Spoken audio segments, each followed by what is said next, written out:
10 horas com 14 minutos e meio, conforme já tinha prometido, a conversa com o Presidente da Câmara Municipal de Loures, Bernardino Soares. Mais uma vez, bom dia, bem-vindo ao Horizonte FM. Bom dia, é sempre um prazer estar aqui no Horizonte FM.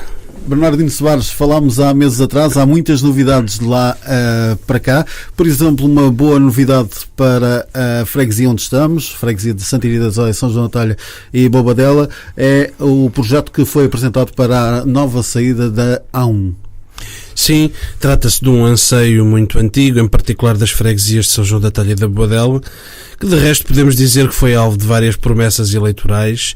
Eu lembro que as pessoas poderão estar lembradas que em agosto de 2013, a pouco tempo das eleições, foi assinado um protocolo entre a Câmara Municipal e as então juntas de freguesia, ainda eram duas, da Bobadela e de São João da Talha, em que as juntas de freguesia se comprometiam, perante a apresentação pela Câmara de elementos técnicos necessários para a elaboração dos projetos, as juntas de freguesia se comprometiam a elaborar o projeto e estudo de tráfego para apresentação às Estradas de Portugal e à Brisa, uma vez que no passado, penso que em 2010, a Câmara tinha apresentado ensaios de projeto para a saída da A1 que tinham sido rejeitados por essas entidades.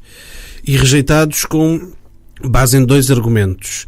Um primeiro argumento, que era preciso estudo de tráfego para saber qual era o impacto daquela saída, e um segundo argumento, que o desenho que estava proposto, então, em 2010, era um desenho que levava a que, em caso de congestionamento, à hora de ponta, sobretudo à tarde, houvesse um acumular da fila de trânsito para dentro da autoestrada, o que viola as regras de segurança que aplicam nas autoestradas. E, portanto, em agosto de 2013, a Câmara Municipal, o Executivo anterior, e as duas freguesias, Bobadela e São João da Talha, assinaram esse protocolo em que a Câmara se comprometia a ceder os elementos técnicos necessários, topografia, etc., e as juntas de freguesia se comprometiam a fazer os estudos e a desenhar os projetos, a elaborar os projetos para poderem ser apresentados às Estradas de Portugal. Um ano e meio depois, nós recebemos em reunião o Sr. Presidente da União de Freguesias, enfim, e constatámos que nada tinha avançado e que agora se propunha uma alteração dos fatores, uma alteração da ordem de elaboração, primeiro o estudo, depois o projeto, enfim. E, portanto, nós concluímos na Câmara Municipal que este problema não podia continuar a ser adiado e que, se, enfim, tinha sido oportuno, a 2 meses das eleições, assinar um protocolo que foi, aliás, muito divulgado na altura, aparentemente isso depois não tinha tido nenhum desenvolvimento. O que é que fizemos? Pusemos fim ao protocolo, assumimos não só a responsabilidade, como os encargos de mandar elaborar projetos. E foi o que fizemos. São projetos completamente diferentes dos que anteriormente tinham sido feitos, porque têm um desenho que responde a essa objeção das Estradas de Portugal. Isto é, havendo acumulação de trânsito, pensamos que o tramo de saída que está desenhado agora, que tem cerca de 400 metros e não 80 metros, como o projeto anterior, permite acomodar com facilidade todo esse congestionamento. Já, como quando foi anunciado publicamente, nós já tínhamos enviado, quer para a União de Freguesias, naturalmente, mas também para as Estradas de Portugal e para a Brisa, e estamos também em contacto com o IMT, que parece também ter intervenção nesta matéria. Estamos a pressionar para que se marquem reuniões, porque esta é uma obra da responsabilidade destas entidades. A Câmara não se põe de fora da colaboração para a elaboração de algumas das vias, sobretudo fora da autoestrada, portanto aquilo exigirá uma nova rotunda. Nós propusemos 2 soluções, ambas possíveis, mas enfim, para poder haver uma opção, e pensamos que este é um projeto a que temos que dar toda a força, porque é muito importante, não só para a população de São João da Talha e da Bobadela, como para todas as pessoas que utilizam o nó de Santa Iria e o nó de Portela, Parque das Nações, porque é por aí que as pessoas saem para vir para São João da Talha e para a Bobadela. E havendo esta alternativa, descongestionamos também os outros nós, com muitas vantagens para toda a população. Sr. Presidente, outro dos projetos que está em andamento é a requalificação da rede viária, com obras espalhadas praticamente por todo o concelho. Sim, nós detectámos, tínhamos no nosso programa eleitoral, mas em todas as dezenas de sessões públicas que fizemos por todo o concelho, esta era a questão que mais aparecia em todo o lado. E bem se compreendia porquê. Porque durante 10 anos nós tivemos uma situação de praticamente abandono da nossa rede viária, que é extensa e que tem sempre muitos problemas, mesmo com um trabalho de manutenção anual, isso aconteceria, quanto mais não se fazendo esse trabalho, que foi o que aconteceu. Nós, portanto, demos prioridade a esta matéria, temos verbas mobilizadas do empréstimo para investimento que contraímos para esta função, mas também temos verbas muito elevadas do orçamento municipal, o que nos está a permitir não é resolver os problemas todos, isso ficaremos no final do mandato ainda longe disso, não é?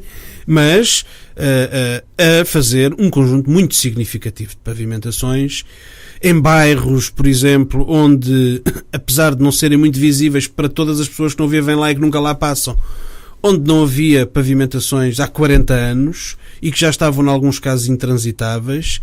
E, portanto, julgo que estamos a fazer, e vamos continuar até ao fim do ano e também no início do próximo ano, a fazer um conjunto de pavimentações muito importantes, e é um trabalho que terá de continuar no próximo mandato, porque nos parece que é necessário para o conforto, para a tranquilidade das pessoas e para garantir outras questões, como, por exemplo, a circulação das carreiras da Rodoviária Nacional. Por exemplo, ali no bairro dos Monjões, era uma das condições para que a carreira pudesse passar por dentro do bairro. E hoje a rodoviária ficou disponível para essa alteração da carreira, que está a ser também conversada com Vila Franca de Xira, porque a Câmara asfaltou as vias onde a carreira da rodoviária vai passar. E como este exemplo há outros, é um trabalho muito importante e que eu julgo que era necessário há muito tempo e que agora está a ser concretizado. Sr. Presidente, um dos assuntos que mudam os executivos, e é um assunto que está sempre em cima da mesa, são os bairros de gênese ilegal. É um assunto que tem vindo a ser tratado. Há mais processos a correrem e em fase de terminal de resolução? Sim, há vários processos a correr. Uma parte significativa dos processos estava dependente da aprovação do PDM, da alteração do PDM, isso já foi feito. Nós, entretanto, também já redefinimos a Carta das Auges, que permitiu incluir novas áreas que não estavam consideradas para legalização e passaram agora a estar. E têm vindo a avançar os trabalhos em várias áreas para que se vão concretizando os processos e a entrega dos alvarás. Eu não quero particularizar muito nenhum bairro, porque cada um tem uma situação diferente. O que sentimos é que há, da parte das comissões de administração conjunta e da população, uma relação de confiança com a Câmara que é muito importante para o desenrolar destes processos, porque uma grande parte deles depende da mobilização dos proprietários e ela só se faz, sendo que implica custos para as pessoas, pagamento de taxas e de uma série de outras quantias. Só se fará, portanto, se as pessoas perceberem que há do lado da Câmara um forte empenhamento e um trabalho de seriedade, que não há promessas rápidas para cumprimentos nunca concretizados, como aconteceu há muitos anos neste Concelho, e eu julgo que essa relação de confiança é o que tem permitido avançar com alguns processos. Também está a dar resultado a consagração do bairro da Fraternidade, que é um dos grandes bairros de gênese ilegal, como bairro de iniciativa municipal, portanto a Câmara assumindo, tal como já acontecia na Portela da Azóia, uma maior responsabilidade.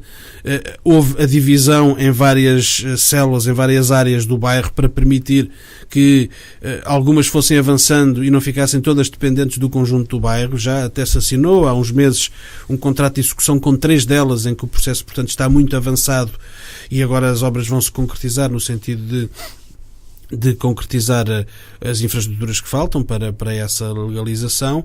Portanto, eu penso que sem falsas promessas e sem esconder que este é um trabalho muito difícil em muitos bairros, que demorarão e continuarão a demorar muito tempo a ser legalizados, acho que temos tido avanços importantes e, sobretudo, um trabalho que está neste momento a ser feito e nos últimos meses e nos últimos 2 anos, que nos permite fazer avançar muitos processos. Alguns deles não se concretizarão durante este mandato, mas ficarão num estado muito mais avançado para se concretizarem num futuro próximo. Sr. Presidente, para aqueles bairros que, olhando para as leis em vigor, será impossível chegar à legalização, o município já tem pensado alguma solução? O município decidiu pôr esse problema em cima da mesa, porque esse problema existe desde sempre e nunca vinha a público. Nós temos vindo, junto das entidades responsáveis e em todos os fóruns onde se discutem as áreas de género ilegal, a colocar a questão dos chamados bairros insuscetíveis de recuperação urbanística. E esses bairros, para serem recuperados, o que significa demolição, realojamento das pessoas, precisam de ter um programa que não pode ficar só a cargo do município. Nós fizemos uma estimativa grosseira para a resolução do problema do conjunto de bairros que ainda temos nesta situação, onde vivem cerca de 2.000 pessoas ainda, e são valores que apontam para a ordem dos 50 milhões de euros. Portanto, não é possível encarar esse problema, nem no nosso município, nem noutros que também têm problemas semelhantes, sem um programa que, com a participação da Administração Central, digamos que semelhante àquele que aconteceu a propósito do PER, a propósito das barracas, para permitir resolver estas situações que eu julgo que não podem continuar para sempre e não podemos ignorá-las, porque no caso de Loures a generalidade destes bairros estão em taludes, em vertentes instáveis. Portanto, as situações são normalmente duas, ou vertentes instáveis ou em leito de cheia. No nosso caso, o mais significativo são as vertentes instáveis e nós precisamos de caminhar para resolver essa situação. Enfim, não será provavelmente este mandato, mas o que entendemos fazer foi não esconder o problema, pô-lo à vista, junto das entidades responsáveis da Administração Central, insistir para que fossem encontradas soluções, e é o que vamos continuar a fazer. Ainda não temos a solução, mas vamos procurar que esta pressão dê frutos no espaço de tempo mais curto possível. Em andamento estão os processos de requalificação urbana em Camarate, Loures, Moscavide e Sacavém. São 4 projetos, cada um com andamentos diferentes, ou já todos em marcha? Estão 3 já com o concurso para a empreitada lançado e o de Sacavém um pouco mais atrasado, mas também em condições de brevemente poder ser lançado numa primeira fase. Portanto, nós vamos, na maioria deles, dividi-los em todos eles dividi-los em pelo menos 2 fases. Não era possível fazer tudo o que se planeou de uma vez só. E, por outro lado, também não queríamos fazer planos parciais sem ter uma ideia do todo do que queremos que venha a ser cada um destes centros urbanos. É um processo muito importante, que tem tido uma grande participação das pessoas, como é natural, que certamente vai gerar contestação no momento em que se iniciarem as obras, não só porque obras são sempre incómodos, mas porque em qualquer processo, aqui ou em qualquer outra parte do país onde se tenha feito um processo de revitalização, as soluções encontradas em cada momento não são sempre do agrado de todos. Não? Está sempre quem acha que devia ser outra solução ou que o seu interesse não foi suficientemente acautelado, mas enfim, nós temos que olhar para o interesse comum, para o interesse coletivo e não para a soma dos interesses particulares, que também têm que ser tidos em conta, mas que não podem determinar todo o andamento dos processos. Eu acho que estes processos significam que a Câmara olhou para estes 4 centros urbanos e decidiu que não podíamos continuar a assistir passivamente ao seu declínio. Era fácil, deixávamos andar, continuávamos a fazer as manutenções mínimas, enfim, e o tempo haveria de resolver o problema, encerrando o comércio, enfim, degradando ainda mais cada uma daquelas áreas. Entendemos que isso não era possível, devíamos inverter essa situação. Foi para isso que incluímos este processo no empréstimo para investimento.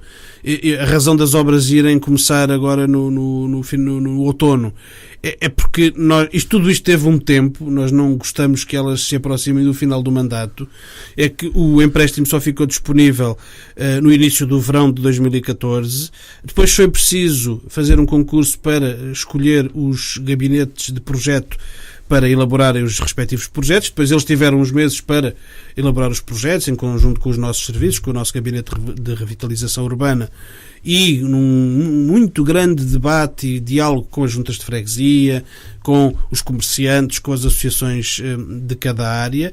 E, portanto, e agora houve depois a fase da discussão pública, que também era imprescindível em processos deste tipo, e agora estamos na fase de começar a concretizar as primeiras fases, sendo que as segundas fases, na maioria dos casos, já estão razoavelmente definidas, enfim, com algumas variáveis ainda para acertar e sujeitas à discussão pública, e no caso de Sacavém ainda estamos a trabalhar melhor a segunda fase, depois de várias discussões públicas que, pelas opiniões que apareceram, nos obrigaram a repensar as soluções que tínhamos inicialmente previsto, e isso faz parte deste processo. E essas próprias sessões serviram para que as próprias populações olhassem os projetos de uma outra forma mais inclusiva? Sim, penso que ajudaram a esclarecer uma série de coisas. Por exemplo, em Loures foi possível apresentar, portanto, é uma ideia muito inovadora que está na base da rearrumação de todo o terreno, que é a criação de sentidos únicos, portanto, a Rua da República terá apenas um sentido e a circulação em sentido inverso far-se-á pelas ruas de cima. E isso significou também, enfim, a necessidade de explicar às pessoas como é que isto funcionava e se era possível funcionar. E nos outros núcleos urbanos isso também aconteceu.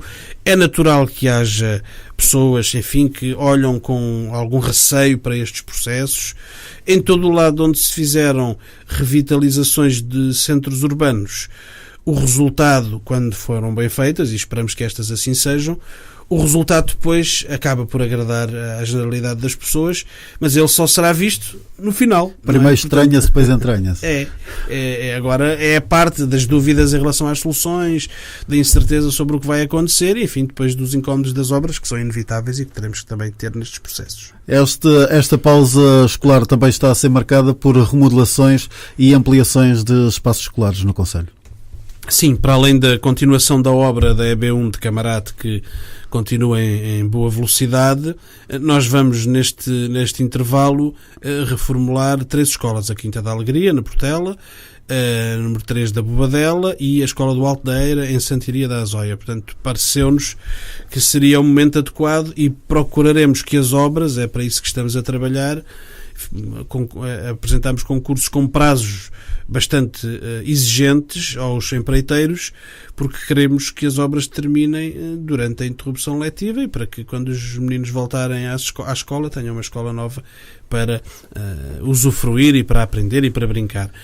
São mais 3 escolas que vão ser intervencionadas e eu penso que é um esforço também muito importante que está a ser feito na área da educação. O ano passado já tínhamos intervencionado mais uma série delas, dando melhores condições de aprender e de ensinar, que é o que nós queremos, e é isso que certamente será o maior investimento no futuro do nosso concelho, que é uma boa formação para as crianças e para os jovens. E é importante a instalação tanto para alunos, como uma boa instalação é bom para alunos e para professores e pessoal docente, não é? Sim, nós temos vindo a fazer um grande... O pessoal docente não é da nossa responsabilidade em termos da sua colocação, e temos vindo também a fazer um investimento muito grande em auxiliares de ação educativa. Nós já contratamos cerca de 70 para os quadros neste mandato, substituindo até em grande parte pessoas que estavam com contrato de emprego e inserção dos centros de emprego, que é uma situação que temos que caminhar para terminar, porque não é a forma adequada de ter os postos de trabalho preenchidos,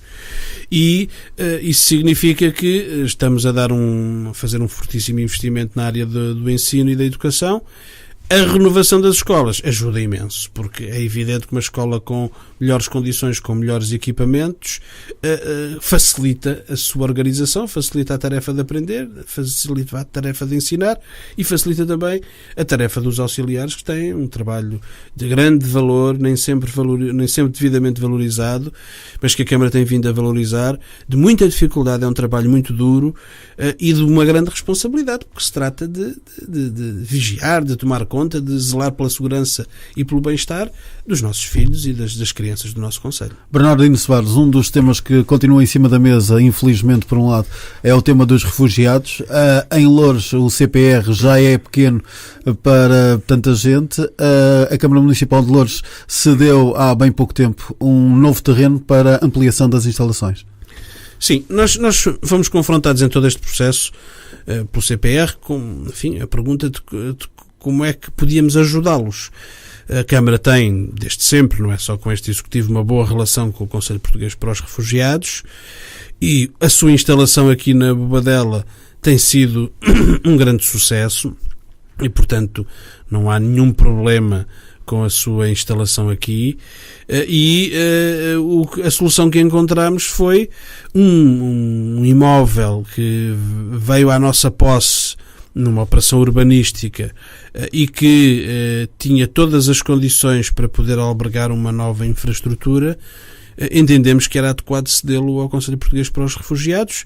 Eles têm financiamento do Conselho da Europa para avançar com esse projeto e, portanto, juntaram-se duas vontades para concretizar este projeto, e nós temos um grande orgulho em poder dizer que estamos a contribuir para que estas pessoas que fogem da morte e da guerra, a maioria delas mulheres com crianças, basta visitar ali o centro de acolhimento da Bobadela para perceber isso, que possam ter melhores condições e que possamos ajudar o Conselho Português para os Refugiados a acolher mais refugiados que de forma transitória ali ficam, até encontrarem depois o seu destino para outros países da Europa, ou fixando-se cá no nosso país, se for caso disso. Nos últimos tempos também motivo de orgulho, imagino eu, para o Bernardino Soares foi a abertura ao público finalmente da Biblioteca Ari dos Santos em Sacavém.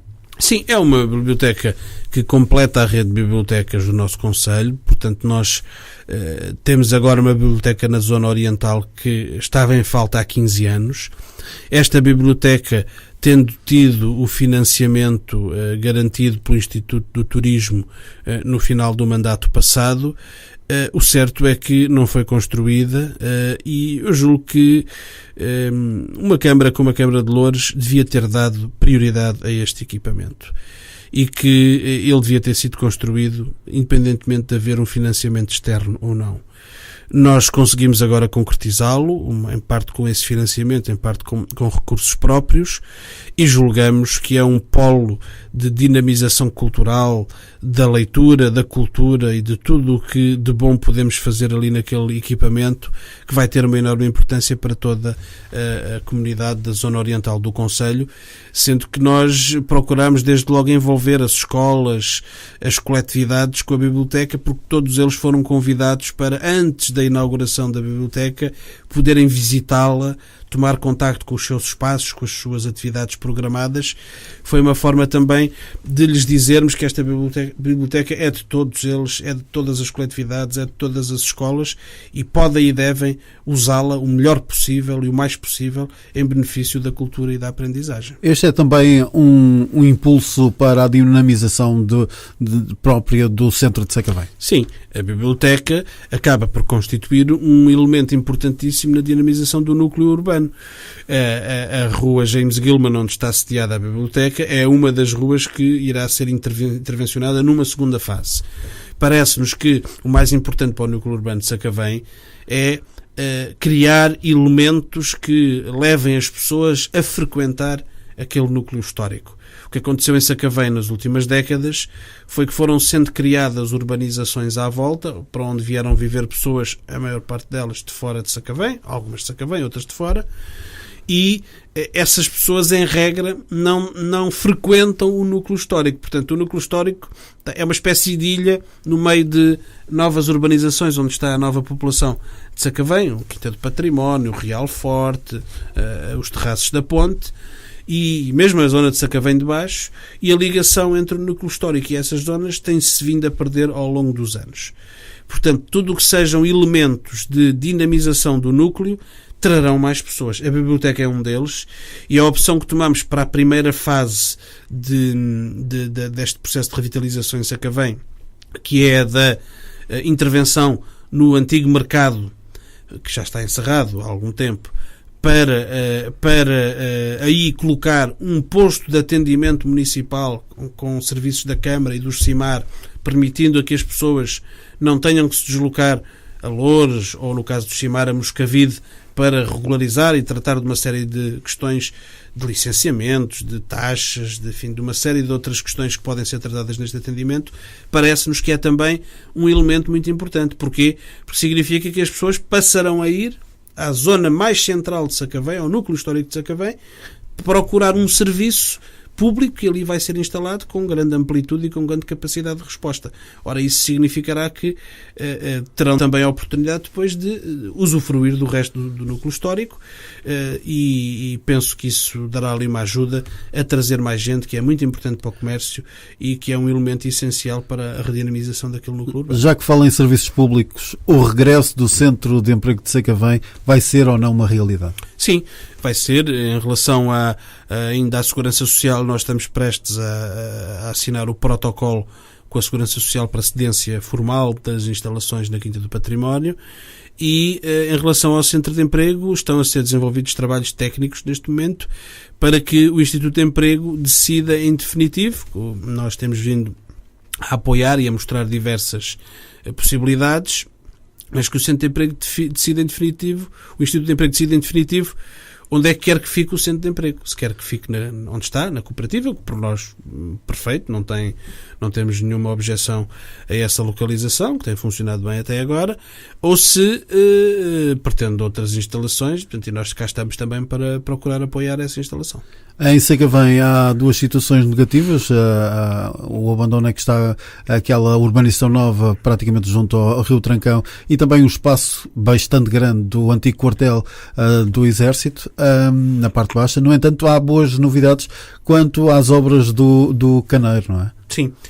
O Governo comprometeu-se connosco, temos vindo a conversar com o Ministério do Ambiente nesta matéria, em podermos aceder a um financiamento comunitário da ordem dos 5 milhões de euros. O investimento é de 5 milhões de euros, depois só uma parte só 85% é que é financiado pelos fundos comunitários, o resto será a cargo da Câmara, para fazer finalmente a obra de recuperação do Caneiro de Sacavém, que não é mais do que a Ribeira do Prior Velho encanada, não é? Passa por baixo de toda a zona baixa de Sacavém e desagua na Praça da República, no Trancão, o que tem sido a causa das cheias sistemáticas e periódicas na Praça da República, que pretendemos desta forma pôr fim. É um projeto muito importante, de grande envergadura, também trará incómodos, com certeza, porque trata-se de uma extensão que vai desde a entrada de Sacavém, a Ribeira começa a ser encanada ali mesmo junto à entrada de Sacavém, logo a seguir à rotunda dos terraços da ponte, e atravessa toda a zona baixa de Sacavém. Mas nós julgamos que ninguém nos perdoaria, nem nós próprios, se perdêssemos esta oportunidade. Porque mesmo não sendo esta obra uma responsabilidade da Câmara, porque é uma questão de uma ribeira que está encanada, é uma infraestrutura que não é da nossa responsabilidade, mas parece-nos que devemos contribuir para que este problema se resolva de uma vez por todas e este financiamento permite que isso aconteça e nós vamos aproveitar esta oportunidade, explicando às pessoas que teremos alguns incómodos, mas que o ganho no final será, com certeza, muito importante. E é agora que temos que fazer isso, porque o concurso vai decorrer agora e se não o fizermos agora, perdemos a verba e nós não queremos que isso aconteça. Quanto aos outros casos que referiu, em relação ao antigo quartel de Sacavém, foi apresentado ainda no mandato anterior um plano de urbanização que foi rejeitado pelas pessoas, portanto nós próprios participámos em algumas sessões em que se discutiu essa matéria. Esse plano foi abandonado e agora está-se a trabalhar, o urbanizador está a trabalhar para apresentar uma proposta que seja mais adequada àquele espaço para que se respeite também a volumetria e as condições ali da zona baixa de Sacavém. Por outro lado, em relação à urbanização da Foz do Rio, é uma urbanização que tem alguns problemas do ponto de vista da contenção das encostas que estão por trás desses edifícios, que não foi devidamente acautelada quando foi licenciada a obra.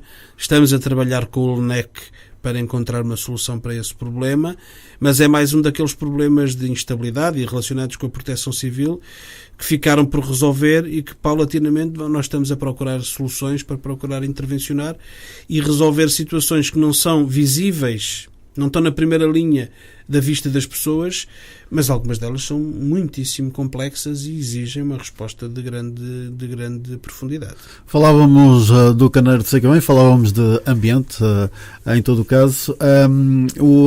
A feira que aconteceu na Quinta dos Remédios há bem pouco tempo, o INSS, foi um sucesso. Também sucesso foi a Arte Pública, Loures Arte Pública, que decorreu em todo o concelho e que, mais uma vez, trouxe muita gente ao concelho. Sim, a área do ambiente tem sido uma prioridade para o nosso Executivo. Aliás, eu queria salientar que nós fizemos em 2015 a limpeza de 56 linhas de água e este ano já vamos com muitas dezenas também. Portanto, periodicamente temos vindo a fazer esse trabalho em colaboração com algumas juntas de freguesia, quando é caso disso, e isso tem significado um forte avanço na prevenção das cheias, porque é evidente que nós podemos limpar todas as linhas de água todos os anos e mesmo assim ocorrer uma situação que a natureza nos brinda com uma cheia. Mas o facto é que quanto mais limpamos, quanto mais desobstruímos a passagem da água nas linhas de água, mais prevenimos a ocorrência dessas cheias. Por acaso ou não, este inverno não tivemos nenhum problema significativo nessa matéria e em alguns sítios isso era crónico e deixou de acontecer com esta limpeza. Quanto à Feira do Ambiente, o INSS, ela faz num local muito adequado, a Quinta dos Remédios, que respira ambiente por todo o lado, com a intervenção que ali se fez. É uma obra, um espaço que é do Instituto Superior Técnico, está ali uma parceria entre a Câmara e o Instituto Superior Técnico, e isso ficou bem visível na inauguração da Quinta, em que o Presidente do Técnico também esteve, bem como o seu patrocinador principal, e nós entendemos que é uma parceria que deve continuar. Houve esta atividade, vai continuar a haver todos os fins de semana atividades na Quinta dos Remédios. Pensamos que isso dá vida ao parque e é uma aposta de sucesso deste Executivo. Quanto ao Loures Arte Pública, eu penso que nós hoje podemos dizer, sem falsas modéstias, que o Concelho de Loures é uma referência a nível europeu e talvez, em alguns casos, até mundial na arte pública. Nós tivemos cá 100 artistas, mais de 30 dos quais estrangeiros. Ainda ontem andava aí ainda a fazer algumas pinturas. E conseguimos com isso produzir um igual número de obras espalhadas por todo o concelho. Não é só já na Quinta do Mocho, onde também foram feitas mais algumas e a galeria enriqueceu-se com mais uma dezena de obras, e nós temos de facto com esta intervenção um património cultural e artístico implantado aqui no concelho, a que queremos dar continuidade, de uma enorme riqueza e que é uma referência para os artistas e para toda a gente que trabalha na arte pública no nosso país. Outro dia uma revista portuguesa fez uma reportagem sobre a arte urbana em vários sítios, um deles era a Quinta do Mocho, e então relatava a presença de duas senhoras de 70 anos, americanas, que tinham vindo, salvo erro, num cruzeiro, e em vez de irem para o programa oficial, tinham saído do programa porque a neta de uma delas lhes tinha dito que era indispensável ir ver a Galeria de Arte Pública da Quinta do Mocho. Ora, isto, enfim, é um pequeno episódio, mas dá bem a dimensão do que nós temos aqui no Concelho de Loures, e eu julgo que foi muito interessante ver como as pessoas ficaram agradadas em cada sítio onde se fizeram estas pinturas, com os trabalhos feitos, como interagiram com os artistas, e como aquilo que há uns anos podia ser entendido, e era, pela maioria das pessoas, como poluição visual, hoje é acarinhado como uma forma de arte muito genuína e totalmente enquadrada nas nossas vilas e nas nossas cidades. Outro dos marcos do Concelho já começou e vai durar até 26 de julho, o Festival do Caracol, em Loures, a levar milhares e milhares a saborear o caracol em Loures, não é? Sim, o caracol, não há muito para dizer sobre o caracol, é o caracol saloio, tem um grande dinamismo, tem uma variedade este ano renovada de pratos. Há novos pratos que foram inventados pelos vários restaurantes.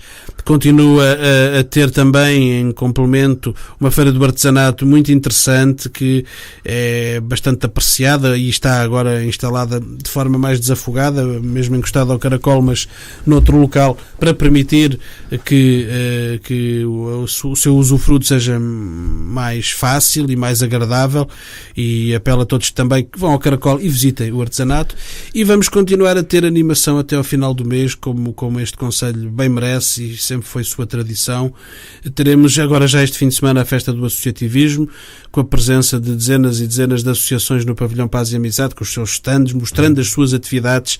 A gente às vezes pensa que isso é pouco importante, mas conversando com eles percebe-se que como é valioso mostrarem aquilo que andam a fazer aos seus pares, às pessoas das outras coletividades. Há também ali depois uma grande partilha de experiências e de formas de resolução de problemas, alguns são comuns a todos.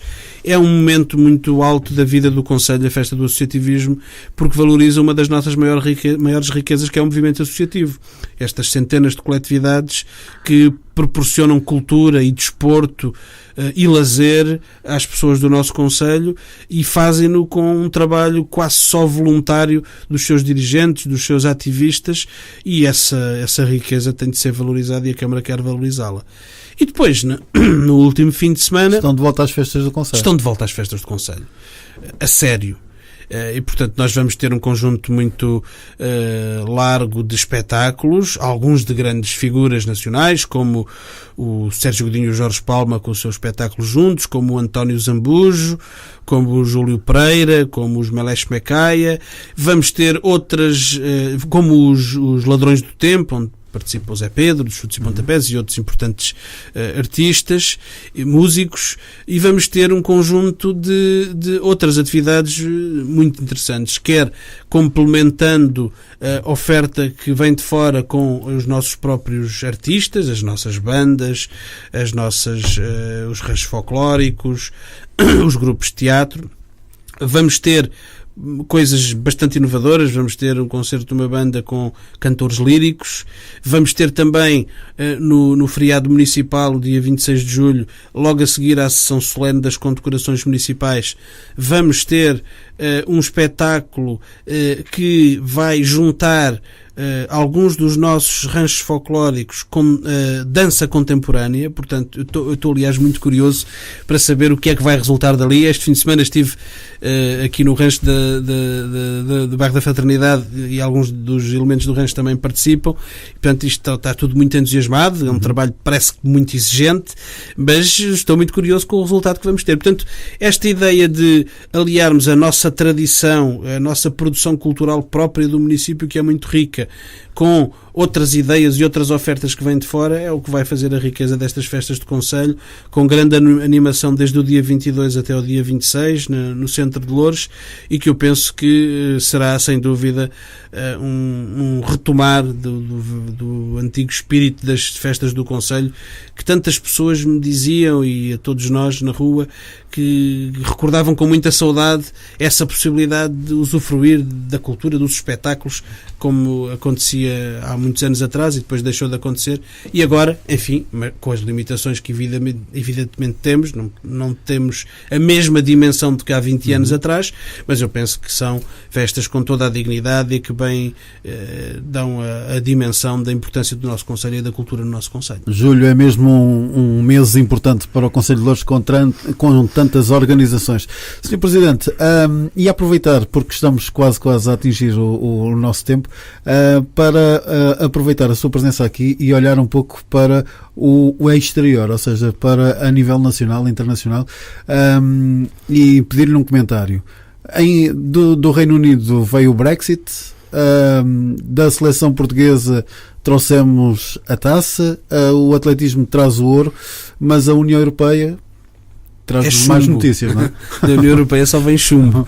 Bom, nós é curioso que tenha posto a questão dessa forma, porque de facto a nossa seleção fez um pouco aquilo que nós temos que defender que o nosso país faça, que foi contrariar todas as verdades inevitáveis que já estavam pré-estabelecidas. E, portanto, contrariou.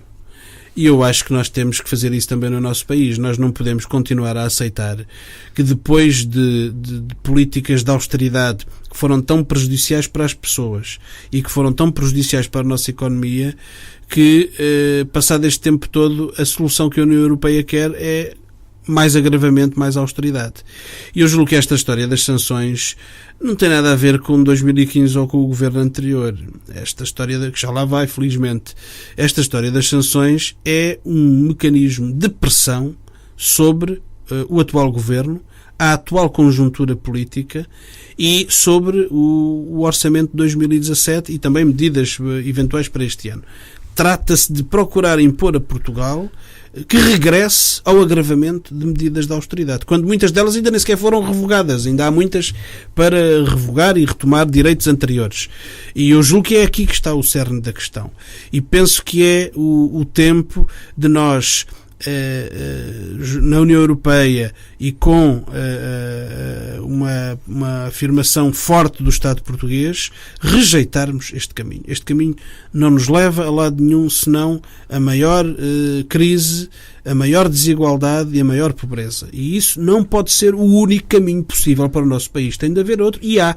E é preciso que o Governo tenha a coragem de fazer isso e de enfrentar a União Europeia nos tempos e nos modos certos, e julgo que esse é um dos desafios principais que temos pela frente nos próximos meses e anos. O facto de em Espanha ainda não haver governo e rapidamente o ministro espanhol vir dizer que sim senhor, vamos aumentar a austeridade, isso vai deixar ou não Portugal mais sozinho? Pois, não sei, esta situação em Espanha é bastante confusa. Eu julgo até que esta questão das sanções em Espanha terá também um efeito de pressão sobre as soluções políticas que venham a encontrar-se. Vamos ver o que é que acontece.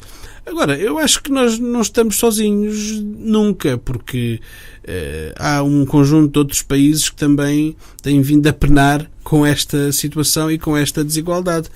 E é curioso, é preciso dizer isto, que já houve em muitas circunstâncias vários países, incluindo Portugal, que noutros momentos violaram as regras do déficit, mas nunca houve nenhum procedimento de sanções. E agora há. Eu penso que os comandos da União Europeia, as potências centrais e o grande capital que por trás delas comanda as opções da União Europeia, o que pretendem é, neste momento em que a saída do Reino Unido está em curso, fazer uma fuga para a frente e rigidificar ainda mais a condução dos destinos da União Europeia, e nós não podemos aceitar isso. Nós temos que sacudir esse capote que nos tem vindo a destruir o país, a degradar a nossa economia e a vida das pessoas cada vez mais. Não podemos ter esse caminho como o caminho inevitável, e a seleção também ia perder, era certo, e afinal ganhou. E eu acho que o nosso país tem todas as condições para dar a volta por cima a esta situação. E vamos fechar assim a nossa conversa. Bernardino Soares, muito obrigado pela sua visita ao Horizonte FM. Até uma próxima oportunidade.